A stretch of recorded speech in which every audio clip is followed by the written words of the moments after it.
ভক্তি কৰাটো সহজ নহয়। আমি ভাবি লওঁ কি ভক্তি কৰাটো বহুত সহজ, ভুলকৈ মানুহে মগজত সোমোৱাই দিলে। ভক্তি কৰাটো কেতিয়া টান হৈ জানেনে? ইয়ালৈ আহিছে ৰাম ৰাম কৃষ্ণ কৃষ্ণ, একদম মুখৰ পৰা ৰাম নাম নুগুচেই। ঘৰলৈ যাওঁতে যেতিয়া পিছল উজুতি এটা খাম ন, আৰু মৌলি বুলিহে ওলাম, তেতিয়া ৰাম ক'লৈ যায়, কৃষ্ণ ক'লৈ যায়, হয় নহয়?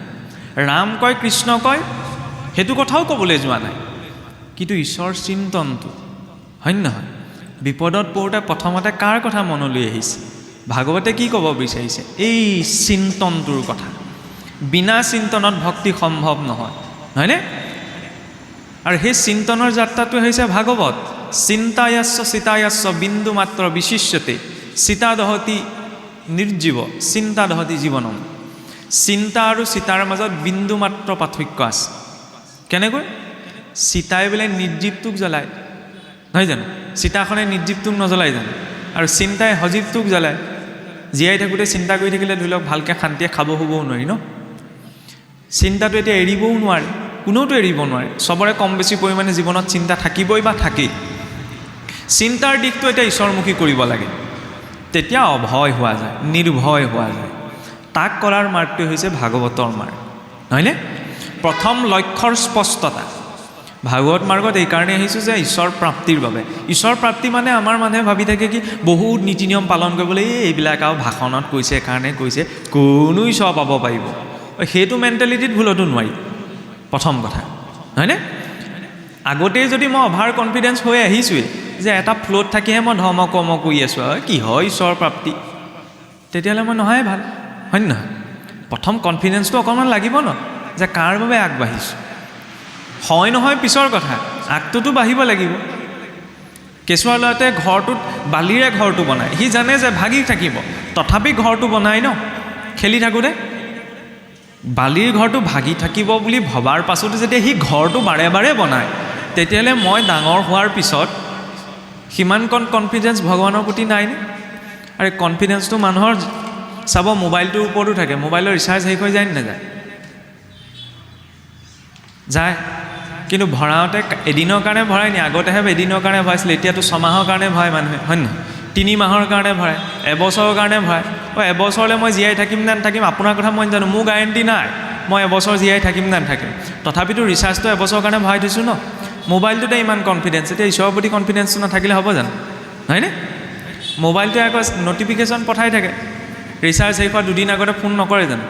এগৰাকীয়ে চিন্তা কৰি বহিয়ে থাকে, ৰিচাৰ্জ শেষ হ'ব ভৰাই লওক, হয়নে? কিন্তু জমনগৰৰ পৰা নটিফিকেশ্যনটো নাহে। এতিয়া কথা কৈ থাকোঁতেও মই মৰিব পাৰোঁ।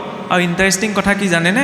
মহাৰাজ যুধিষ্ঠিৰক বকৰূপী ধৰ্মই এটা কথা সুধিছিল যে তুমি যে ইমান ধৰ্ম কথা কৈ আছা, সংসাৰ আটাইতকৈ আশ্চৰ্যকৰ কথাটো কি বোলে?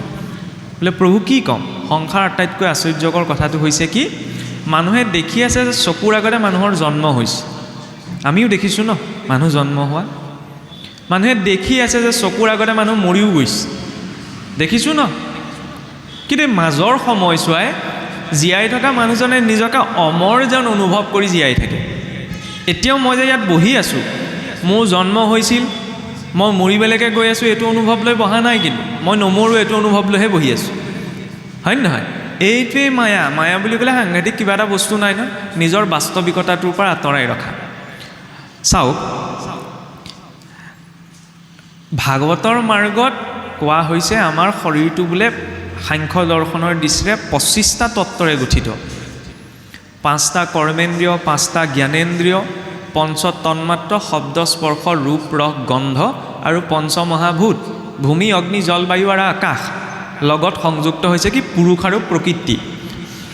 আমাৰ সৰহসংখ্যকে ভাবি থাকে পুৰুষ মানে কি মতা মানুহ, আৰু প্ৰকৃতি মানে কি মাইকী মানুহ।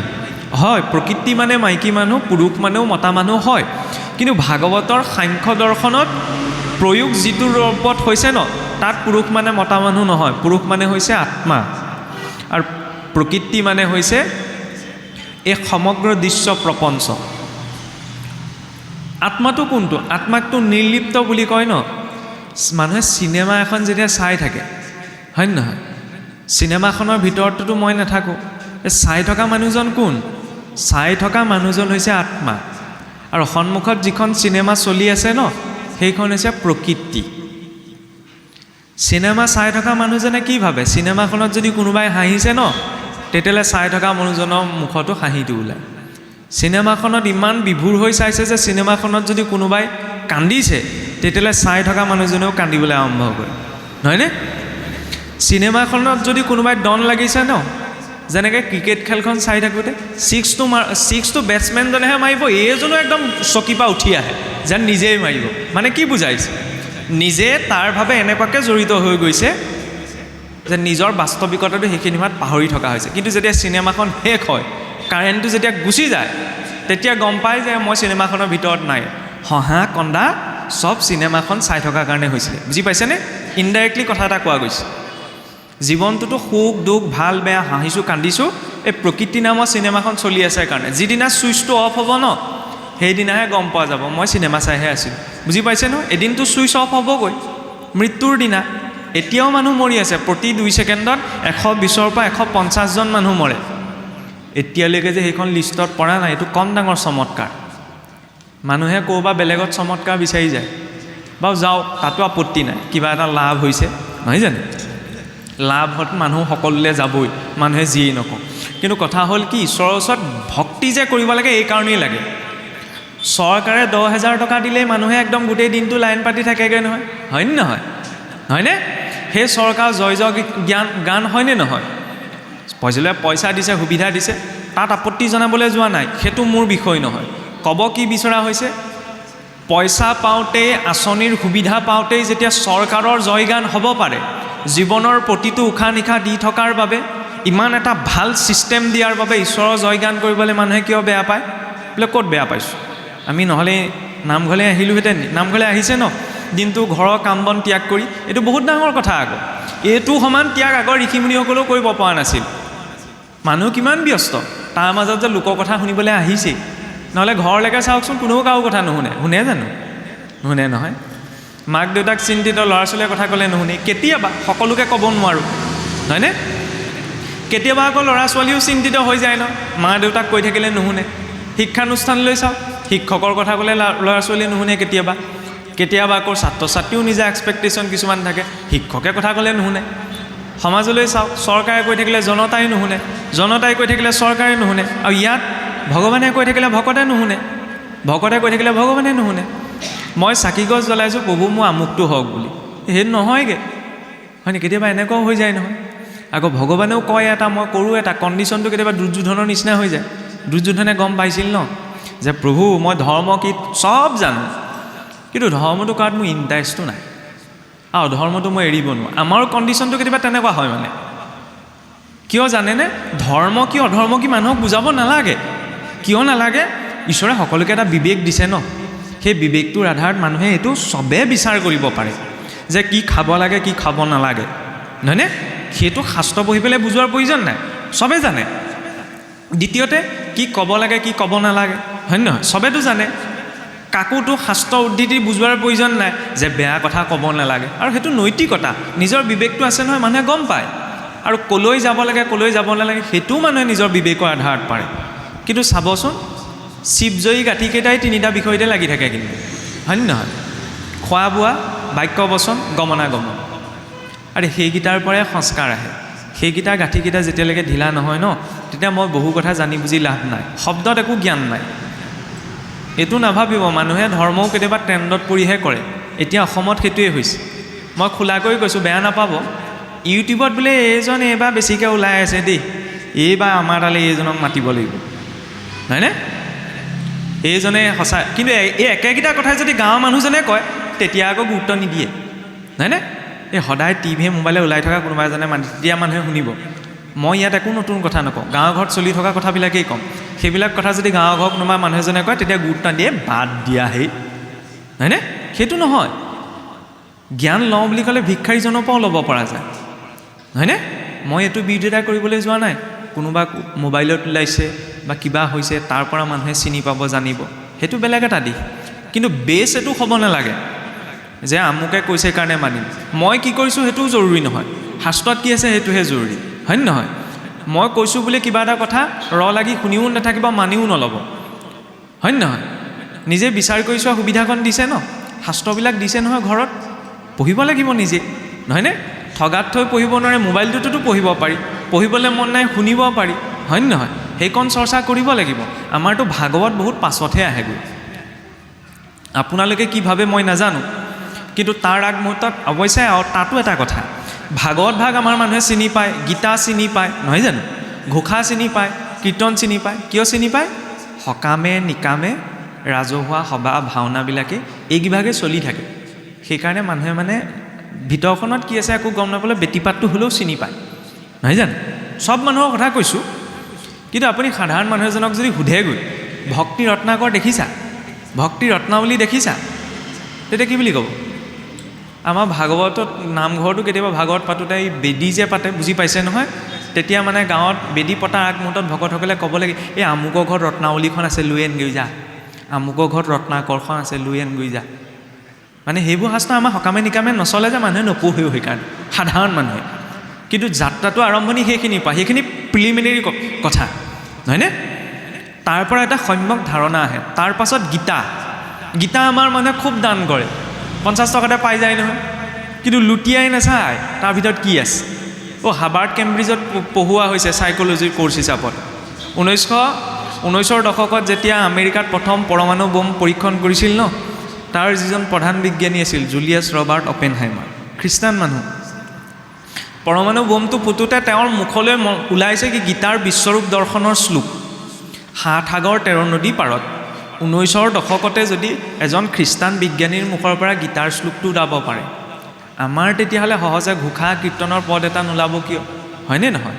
মই এইটোও ক'বলৈ যোৱা নাই যে চবে একদম গীতা ভাগৱত একদম পাৰ্গত হ'ব লাগিব, কিন্তু সম্যক ধাৰণা এটা, হয়নে নহয়?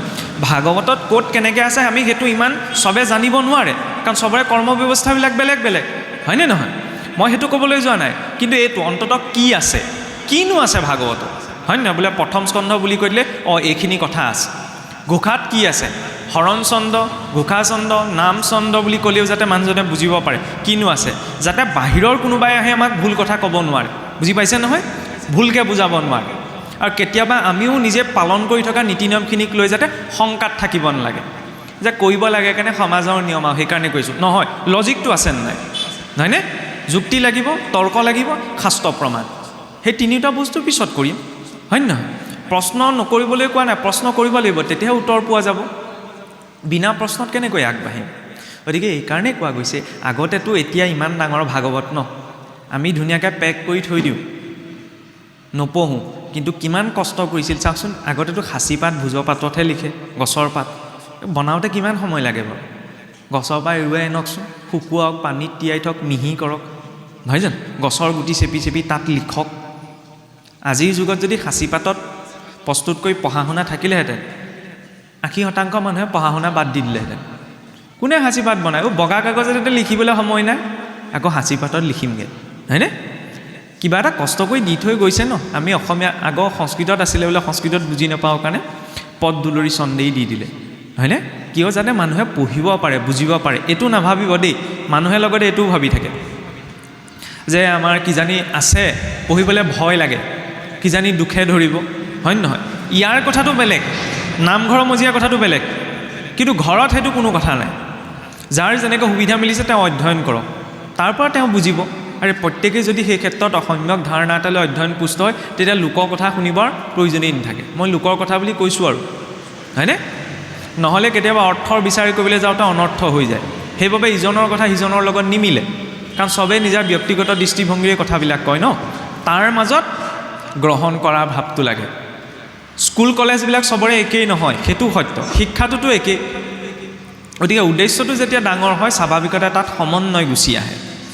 এতিয়া চাওক, পোনপ্ৰথম ভাগৱত যেতিয়া ব্ৰহ্মাদেৱক নাৰায়ণে দিছিল, ভাগৱতৰ দৰ্শন অনুসৰি ব্ৰহ্মাদেৱ হৈছে সৃষ্টিৰ প্ৰথম জীৱ, সৃষ্টিৰ প্ৰথম জীৱ হৈছে ব্ৰহ্মাদেৱ। সেইবাবে মহাপুৰুষ মাধৱদেৱে ঘোষাত লিখিছে নহয়, ব্ৰহ্মা আদি কৰি জীৱ যত। আদি মানে কি? প্ৰথম, ব্ৰহ্মাকে প্ৰমুখ্য কৰি সৃষ্টিৰ জীৱসকল।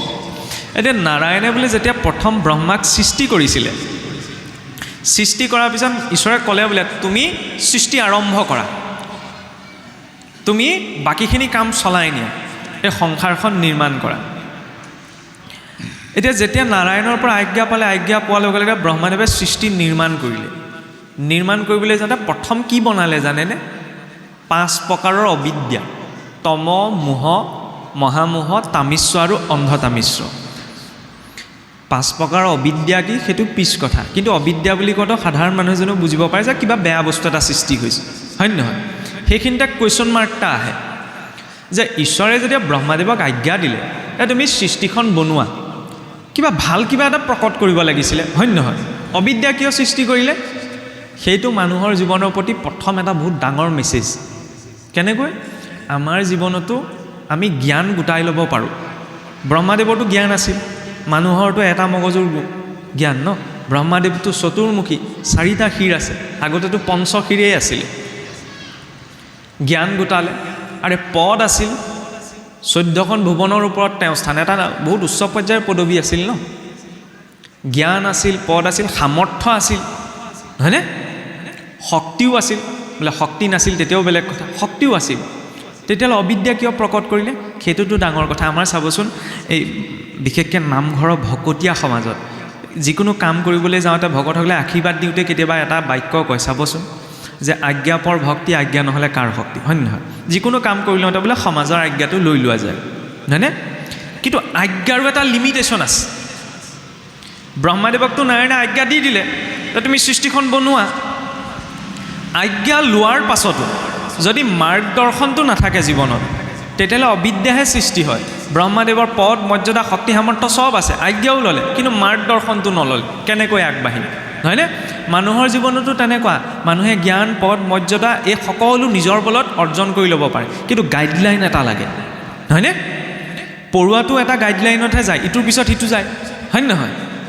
তেতিয়া মানুহৰ জীৱনটোত আগবাঢ়িবলৈ গাইডলাইন এটা লাগে।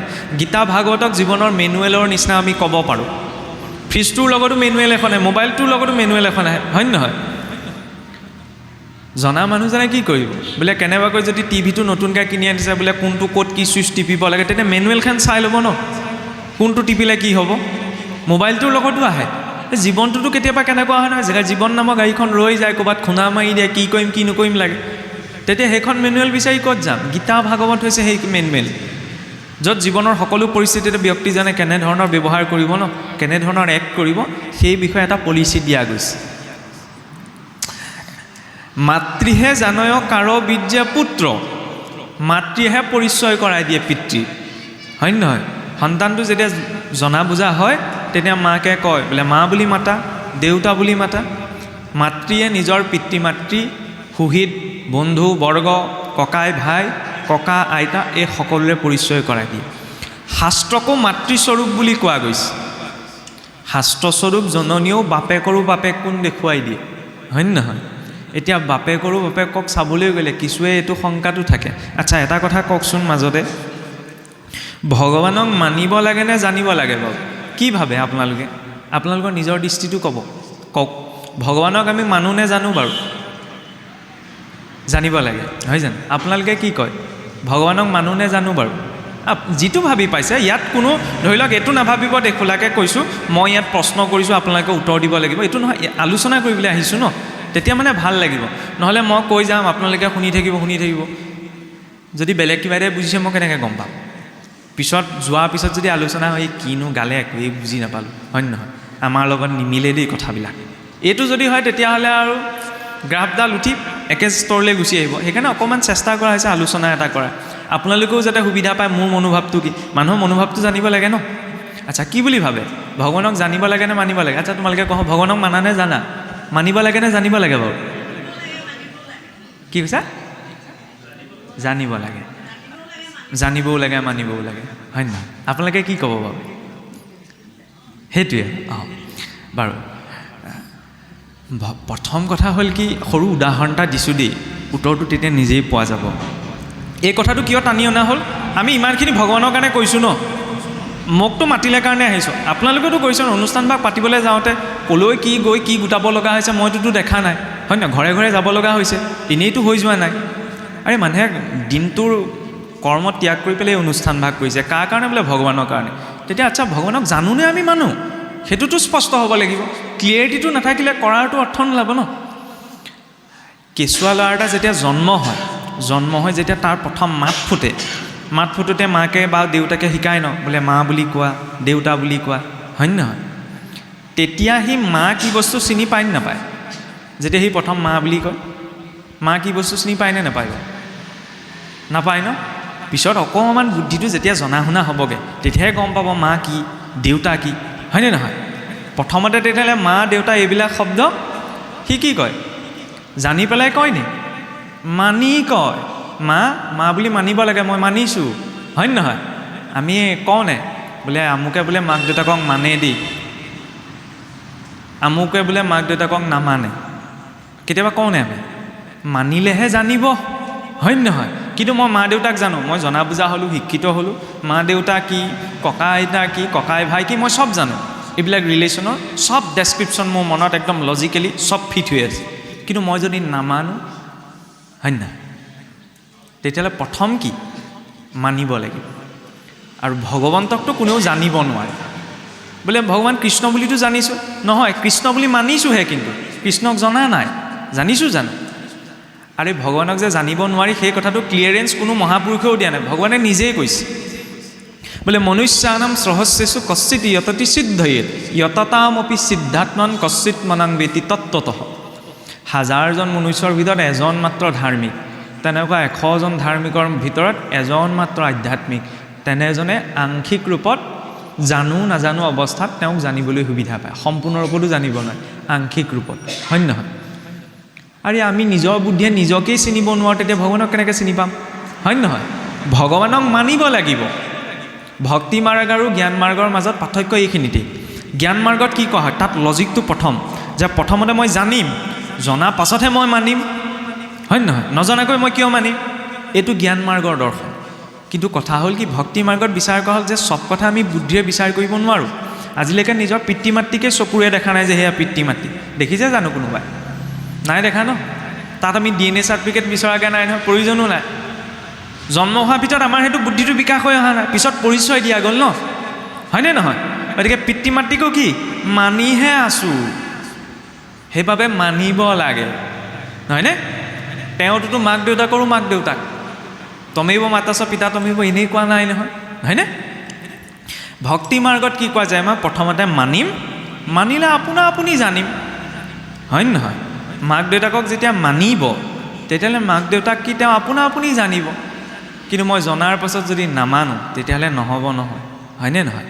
সেইকাৰণে ভগৱানক মানিব লাগে। তাৰ বিপৰীতে ধৰ্ম আমাৰ ওলোটা, চব লাগি যায় ভগৱানক জনাৰ, যিটো সম্ভৱ নহয়। আৰু ধৰ্মক লাগি থাকে মানুহে মনাক। আমি বোলে হিন্দু ধৰ্ম মানুহ, হিন্দুৰ মাজতো আকৌ ঢেৰ ভাগ আছে, শাক্ত শৈৱ বৈষ্ণৱ, বৈষ্ণৱৰ মাজতো ভাগ আছে, হয়নে? আমাৰ অসমততো এভেইলেবল, হয়নে? কোনোবাই মন গ'লেও খুলি দিব পাৰে। ময়ো ভাবি আছোঁ এটা নতুনকৈ কিবা এটা উলিয়াম বুলি, আগৰবিলাক বহুত চলি গ'ল। মোৰ লগত খালি আপোনালোক থাকিব দেই, এতিয়াই কৈ থৈছোঁ দেই, কাৰণ খুলিবলৈ বৰ ভাল। ধৰ্ম এটা নতুনকৈ অকণমান 10জনমান মানুহ লাগে আৰু লগত নতুনকৈ কিবা এটা উলিয়াই দিলে, আৰু নিজকে অৱতাৰ বুলিও ডিক্লেয়াৰ কৰি দিব পাৰি, বৰ বঢ়িয়া। নিজকে DC বুলি ডিক্লেয়াৰ কৰিবলৈ টাইম লাগে, কিন্তু অৱতাৰ বুলি ডিক্লেয়াৰ কৰিবলৈ বেছি সময় নালাগে। আমাৰ মানুহ সেইটো ফ্ল'তে থাকে, শুনিবলৈ বেয়া লাগিব পাৰে। আৰু ভগৱান বুলি চবকে কোৱা নাযায় ন, মানুহ ভগৱান হ'ব নোৱাৰে। ভগৱান তুল্য কোনোবা মানুহ থাকিব পাৰে, সেইটো কাৰোবাৰ ব্যক্তিগত দৰ্শন। যেতিয়া নাগপাশত ৰাৱণৰ পুত্ৰ মেঘদূতে যে লক্ষ্মণৰ ওপৰত যে নাগপাশ মাৰিছিল, তেতিয়া লক্ষ্মণটো একদম অচেতন হৈ পৰি গৈছিল, হয়নে নহয়?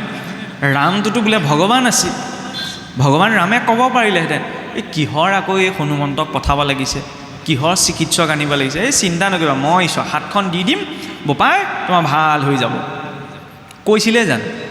নাই কোৱা ন। জগতৰ ঈশ্বৰ হৈও কিয় নক'লে? কাৰণ যিটো কৰ্মৰ যিটো ব্যৱস্থা, বেমাৰত পৰিছে যেতিয়া চিকিৎসককে মতাই আনিছে, সুখেন বৈদ্যক মতাই আনিছিলে, বোলে ইয়াত চিকিৎসক নাই, ৰাৱণৰ ৰাজ্যৰ পৰা উঠাই লৈ আনিলে। দৰৱ আনিবলৈ কাক পঠালে? হনুমন্তক পঠালে, হয় নহয়? এতিয়া এনেকুৱা আছে ন, এই চিন্তা নকৰিবা, তোমাৰ কামটো হৈ যাব, মই চাই দিছোঁ নহয়। এইসকল তেতিয়া ক'ৰ পৰা আহিলে? স্বয়ং ঈশ্বৰে যেতিয়া নক'লে যিটো কৰ্মৰ যিটো ব্যৱস্থা, এতিয়া আকৌ আপুনি নোহোৱা কামটোৱে হৈ যাব, আপুনি চিন্তা নকৰিব, মই কৈ দিছোঁ, জনাই দিছোঁ, ক'ৰ পৰা আহিলে এইসকল, হয়নে?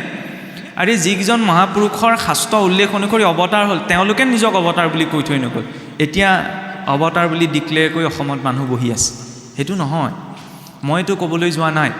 কাৰোবাৰ যদি ক'ৰবালৈ গৈ কিবা এটা কৰি কিবা এটা কল্যাণ হৈছে, কিবা এটা লাভ হৈছে, তেতিয়াহ'লে হওক, তাত ক'বলগীয়া নাই, হয়নে নহয়? তেওঁ কিবা এটা পাইছে কাৰণে গৈছে, কিন্তু হ'ল বুলিয়ে সেই ব্যক্তিত্বটোক, সেই ধাৰাটোক আমি শাস্ত্ৰীয় কথাবিলাক লেটিয়াই দিব নোৱাৰোঁ।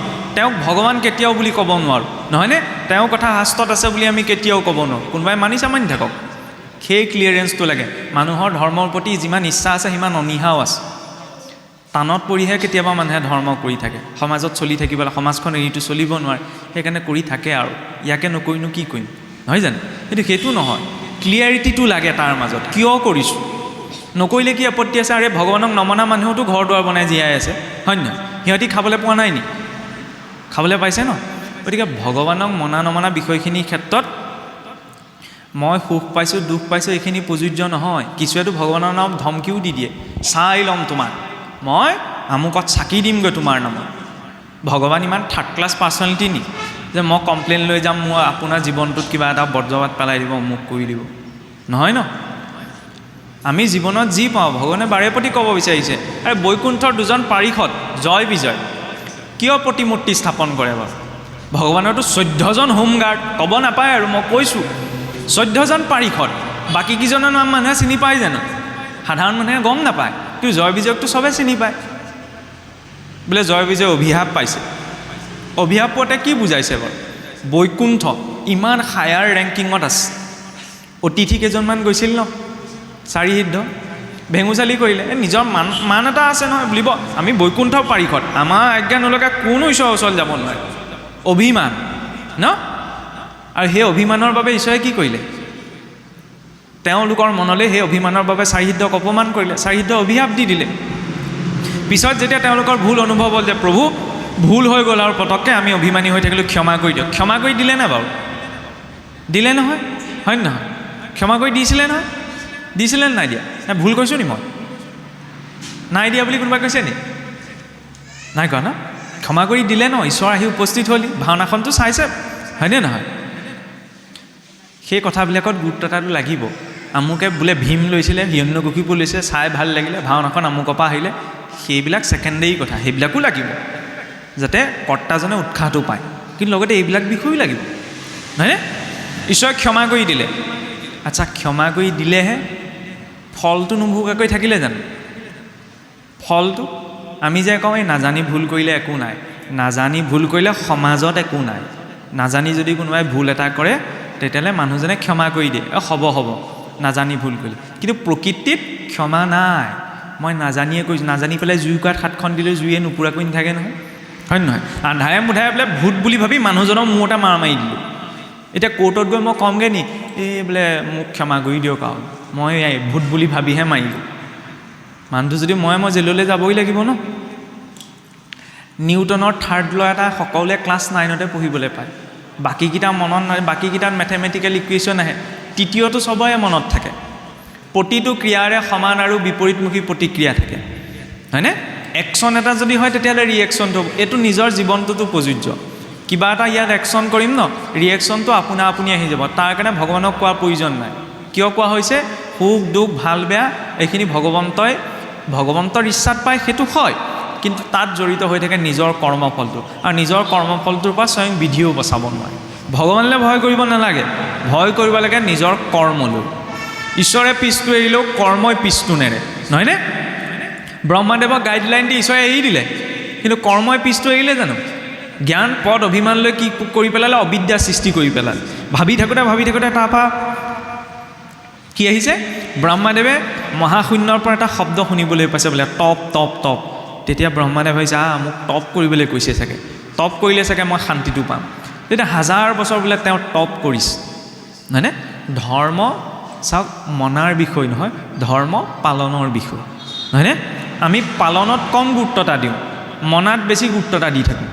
বোলে আমি আমুক পন্থ তমুক পন্থ, আমাৰতো ঢেৰ আছে আৰু এতিয়া কি ক'ব।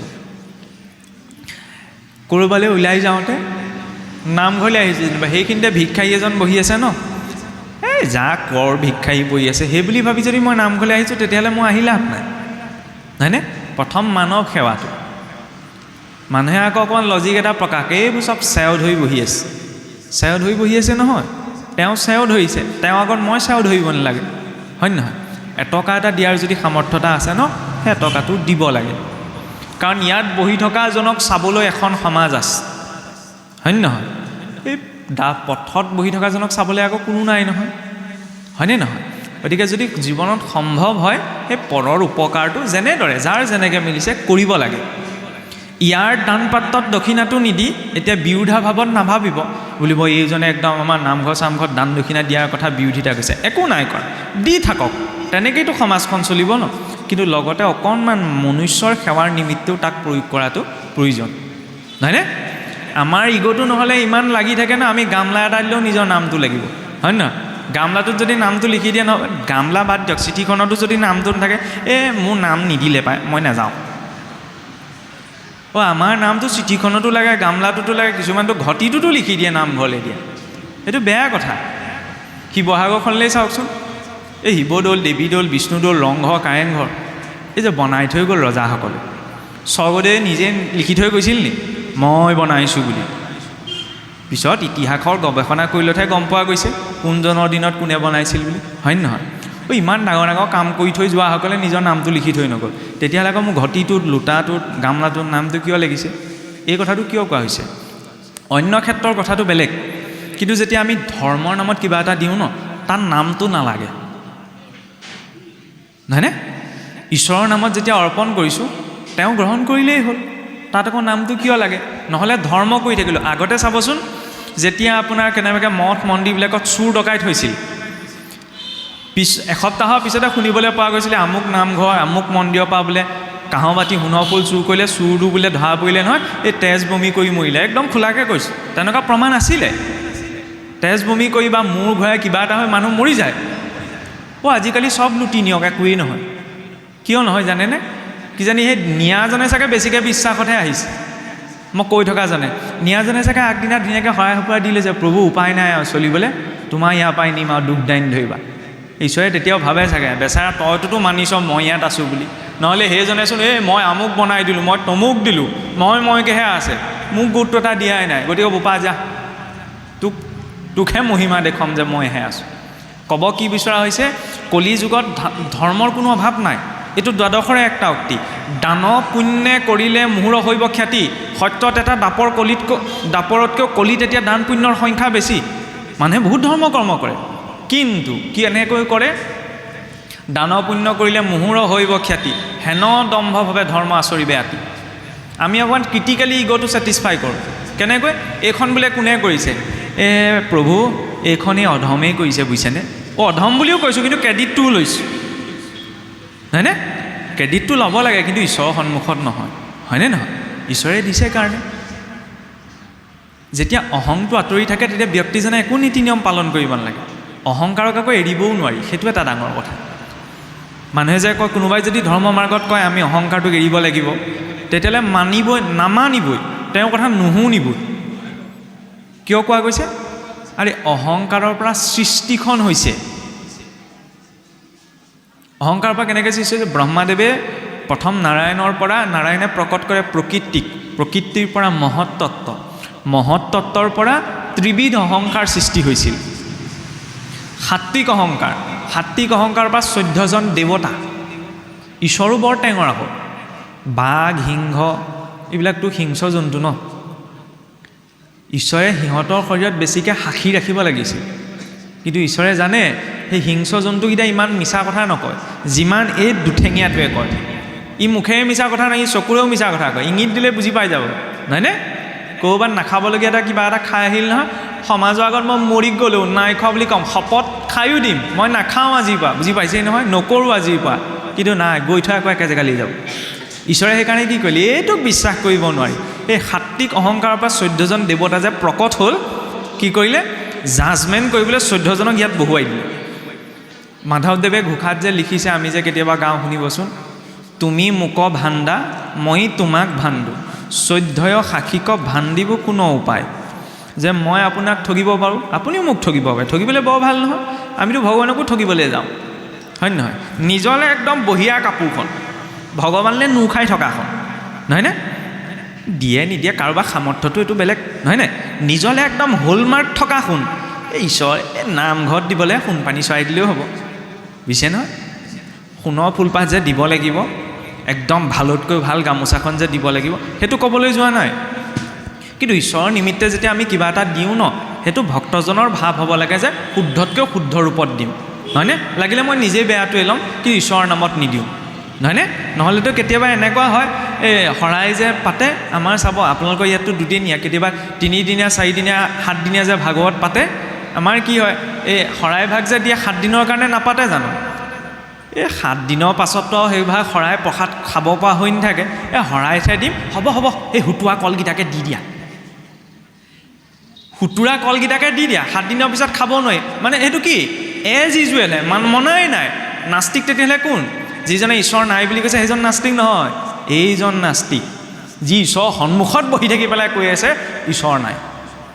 ঈশ্বৰ যদি আছে বুলি ক'লে তেতিয়া ঈশ্বৰৰ সন্মুখত সেইটো কৰিলোহেঁতেন জানো? চবেই নকৰে, এনেই মই উদাহৰণ দিবলৈ কথা প্ৰসংগটো টানি আনিছোঁ, সেইটো ক'ব নালাগে। কাৰণ ঈশ্বৰ তুষ্ট হয় ভাৱত। ইয়াত দুভাগ শৰাই সজাই থোৱা আছে, ভগৱানে ইয়াৰ পৰা খাবনে নাখায় বাৰু? খায়নে নাখায়? আমি যে দিওঁ শৰাইত যে দিয়ে, আগ যে কয়, খায়নে নাখায়? কি বুলি ভাবে কওকচোন? ভগৱানে খায়নে নাখায়? প্ৰসাদ নহয়, নৈবদ্য। আমাৰ কাৰণেহে প্ৰসাদ। ভগৱানক দিয়া শৰাই ভাগিত দিয়া নৈবদ্য ভগৱানে খায়নে নাখায়? কি বুলি ভাবে? উত্তৰটো দিব নোৱাৰে ন? নাখায় বুলি ক'লেও মৰিলোঁ, খায় বুলি ক'লেও মৰিলোঁ, নহয়নে? এতিয়া কথা হ'ল কি, তাত খোৱা নোখোৱা উত্তৰটো নাহেই। কিয়? প্ৰথম কথা হ'ল কি, ভগৱন্ত পূৰ্ণ, যাক আমি ভগৱান বুলি কওঁ, তেওঁ পূৰ্ণ, আল্টিমেট, হয়নে নহয়? পূৰ্ণত কম বেছি কোনো প্ৰসংগ নাই। এই পূৰ্ণই যদি কিবা এটা বস্তু গ্ৰহণ কৰে, তাত মগুমাহটো লৰচৰ নহয়। জীৱ অপূৰ্ণ, সেইকাৰণে আমি খাই দিলে কি হৈ যায়? চোৱা হৈ যায়, হয়নে নহয়? মোৰ সন্মুখত শৰাইখন সজাই দিলে এখন শৰাই হৈ থাকিবনে? নাথাকে। বুজি পাইছে নহয়? তেওঁ পূৰ্ণ। ভগৱন্তক ভক্তই কিয় দিয়ে? সেইটো এটা গ্ৰেটিটিউড, যে ঈশ্বৰে ইমানখিনি আমাক বস্তু দিছে ন, প্ৰভু তোমাক কিনো দিম, এটা ধন্যবাদ সূচক হিচাপত ভগৱানক দিয়া যায়। আৰু ভগৱানক উদ্দেশ্য কৰিহে দিয়া যায়। খাবলৈ ভগৱানক নিদিওঁ, কিন্তু সেইটো ভাবিব নৈবদ্যৰ ঠগি ভাগ যে দিছোঁ, ভগৱানক খাবলৈ দিছোঁ নি? নাই দিয়া। সেইটো ভ্ৰম কাহানিও জীৱনত নাপালিব। কিয় কোৱা গৈছে? যদি খাবলৈ দিলোঁহেঁতেন তেতিয়া সদায় দিলোঁহেঁতেন, মাহেকৰ মূৰত এদিন কিয় দিছোঁ? হয় নহয়? মানে আমি ভগৱানক খাবলৈও উদ্দেশ্য এটা লৈহে দিওঁ। বুজি পাইছে নহয়? সেইটো কি? স্ব অৰ্থ ইতি স্বাৰ্থ। সেইটো এটা আনুষ্ঠানিকতা। কেৱল শৰাইখনত দিলেই নহ'ব, এইটো আমাৰ সামাজিক প্ৰথা। ঘৰখনত যি পাইছোঁ ন, জীৱনটোত যি খাবলৈ পাইছোঁ, প্ৰতিটো খোৱাৰ আগমুহূৰ্তত ঈশ্বৰৰ ওচৰত কৃতজ্ঞতাটো যে প্ৰভু তুমি দিছাৰ কাৰণে আজি মই দুবেলা দুমুঠি পাইছোঁ, হয় নহয়? ভক্তি সেইখিনিত আৰম্ভ হয়।